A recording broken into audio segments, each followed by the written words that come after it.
Hello, friends, and welcome back to r/IDontWorkHereLady and our story today. Gym teacher mistakes my mom, a staff member, as a student. But before we start, I want to say thank you so much to everyone who likes, writes comments, and supports the channel with subscriptions. So, this happened a few years ago when I was still in high school. I'm not sure if this exactly fits here, but we'll just go with it. My family lives in a city in Wisconsin. It's a pretty nice city with fairly good schools. Never really have too big of problems. My mom had started working in the school district while I was in middle school. She works with kids with disabilities, as she has experience, being that my brother has severe autism. She first worked at the elementary school before working at one of the middle schools before finally moving to the high school, despite her not wanting to. My mom doesn't look her age. She's turning 39 in a few weeks. Around the time of this story, she was probably 36. She's only about 5 feet tall, with two of her kids towering over her and her daughter just about to be taller as well. At the time, her hair was cut rather short, just past the ears. She wears contacts due to her vision. She dresses with a lot of geeky clothes like Star Wars shirts all the way to Labyrinth. Typically, she looks like a normal high school student, even today. On to our story. This happened during her first year working at the high school, and since I wasn't there myself, I'm only roughly explaining what happened. On this day in particular, one of her contacts had broken, and seeing how bad her vision would be without them, she had to wear her glasses to work, despite the fact that she hates doing this.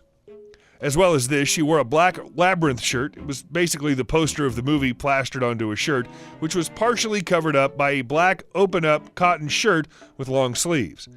She had dark, tight jeans on with just some normal shoes. The only way to tell that she worked there was the lanyard with her ID on it hanging from her neck. So it was just after lunch, if I recall, and my mom was tasked to walk with one of the kids she looks after. I don't recall what this kid had, but he loved to talk about movies with my mom constantly. He would have headphones on while walking and would be looking at his Chromebook the whole time. My mom and the boy were walking down the hall near the high school's upper gym. She did this from time to time while kids were in class so he could get around and move, as he didn't like doing much work. While walking, they were far down the hall about to turn a corner when out of nowhere someone had yelled down the hall at them. GT for gym teacher, M for mom, and we'll call the boy Frank. GT, hey, get back to class. My mom, thinking this teacher was yelling at some other student wandering the halls, continued walking slowly with the kid. GT, obviously sounding annoyed, don't make me have to write you up for wandering the halls. My mom now turns around to look towards the talking, and she sees the gym teacher standing at the doors of the upper gym, staring dead at her. The gym teacher was known for being quite annoying, to say the least. I had her once last year. Thankfully, I got on her good side for the most part. She's in her late 40s, early 50s, usually wears thin sweatshirts and tight pants with athletic shoes. Her hair's cut into a Beatles style, dark like the Beatles' hair as well. She stood quite a few inches taller than my mom, but not by too much. So my mom looks around, confused at first, and the gym teacher says, "Don't just stand there all dumbfounded like that. Get to class," purposely exaggerating the last few words. My mom had been mistaken for a student on multiple occasions, but only when she's wandering the halls alone, not when she's with a kid. My mom says, "Oh, sorry, I'm walking with Frank here. He likes it when the halls are quiet." GT, he can walk with a teacher. You don't need to babysit him when you have classes to go to. Mom, still a bit confused, but realizing the situation, "Sorry, but you're mistaken. I'm a staff member here." She goes to show her the ID. The gym teacher says, "Nice try. Come to my office so I can write you up." At this point, the teacher starts to turn to walk into the gym. My mom doesn't listen and continues walking. This was apparently not the right move to make. Gym teacher, "Don't you dare walk away from me. You come here now so I can write you up."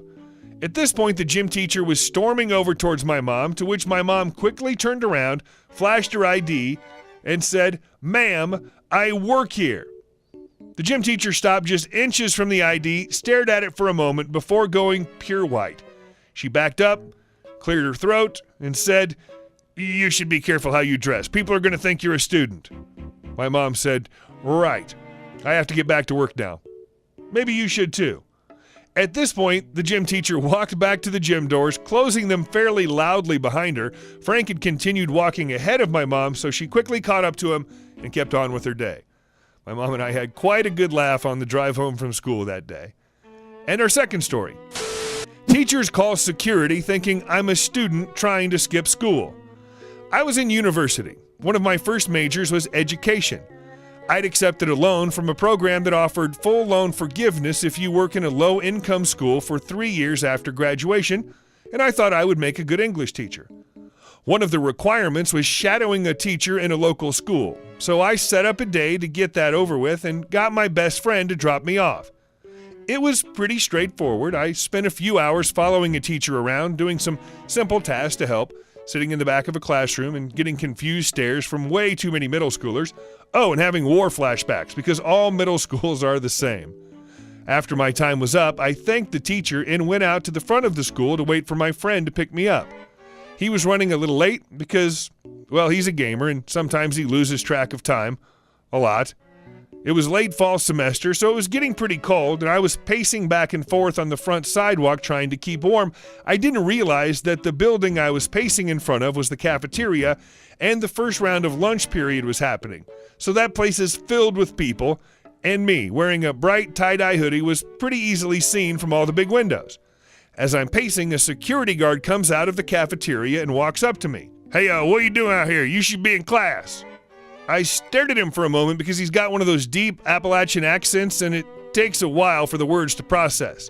Me, I'm waiting for my ride. Does your teacher know you out here? Me, with realization, I don't go here.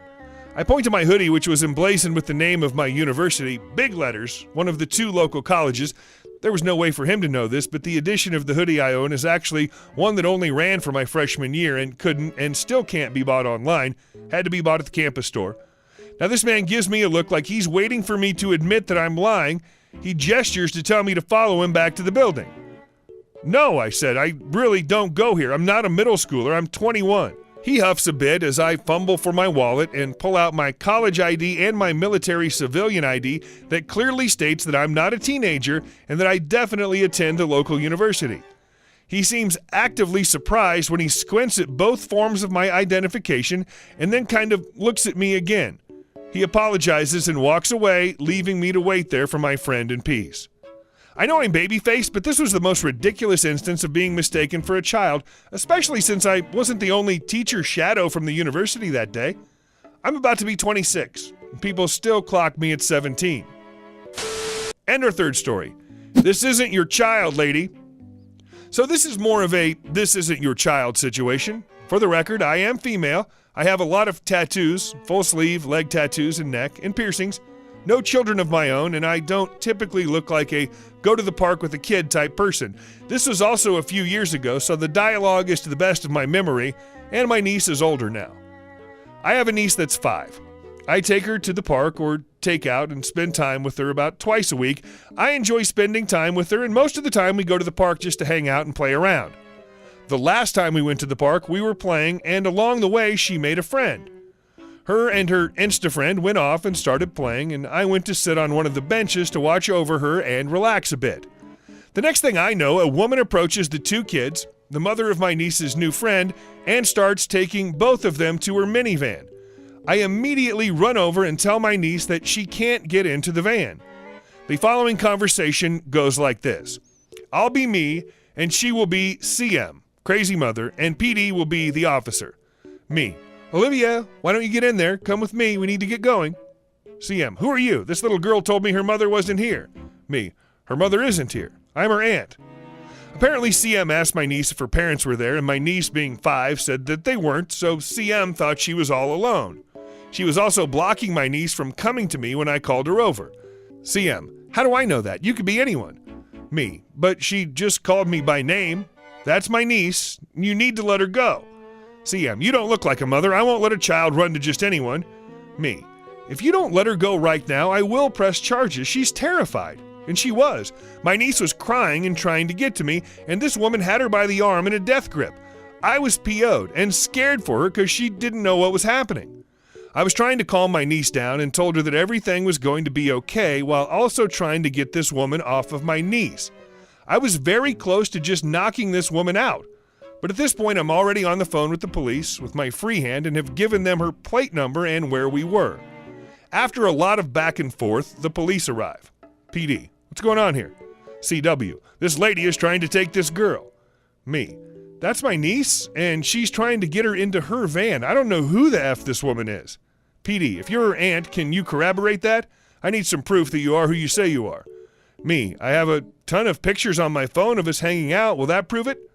So I proceed to show him a bunch of pictures of us at the park, ice cream shop, Christmas pictures, etc. I give him my brother's number to call, which he did call, and asked my brother to come down and provide a statement. After an hour, we were able to leave. The officer asked if my brother wanted to press charges, and he did.